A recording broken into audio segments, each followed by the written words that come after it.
Lesson 4 of Chapter 1 is on extrema and average rates of change. So the first part I want to do before we can get into extrema is talk about different types of behaviors on graphs. A graph can have increasing behavior, constant, and decreasing. You can see on this picture here, increasing behavior is when the graph moves up and to the right.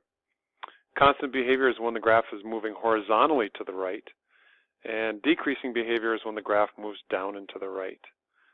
So I always work my way on the graph left to right, from negative x values to positive x values, and that helps you with increasing and decreasing. Never work right to left, always work left to right.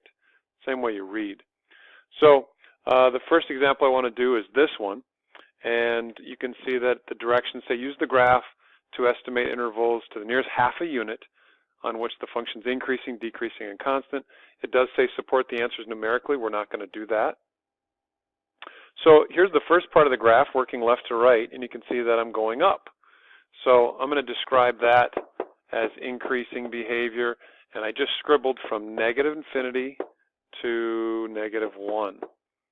Now, when you're doing this, you're describing it with x values, not with y values. So I don't care how far up it goes. I just want to know where is it increasing as you work left to right.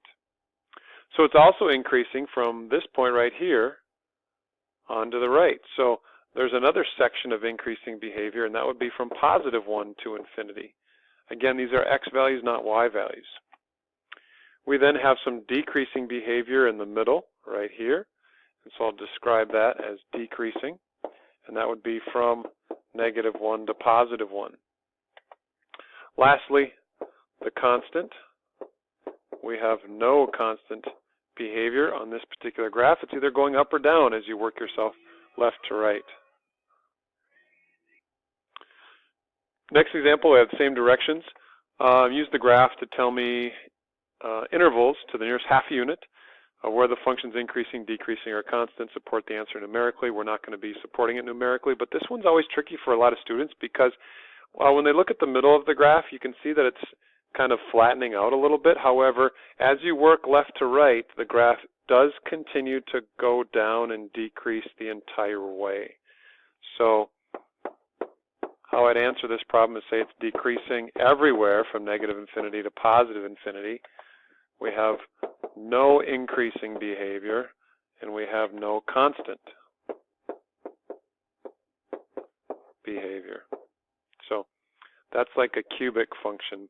So even though it looks like it's flattening out, it is decreasing ever so slightly, and there is no increasing and no constant behavior there. Next graph is a U-shaped parabola curve. You can tell that on this graph, as you work left to right, the first part of it is decreasing. And again, as I describe the decreasing part, I'm using x values. So from -infinity until we get to 2 is where it's decreasing. Then it's increasing on the other half. So the increasing behavior is from 2 to infinity. And then, of course, we have no constant behavior on this particular graph.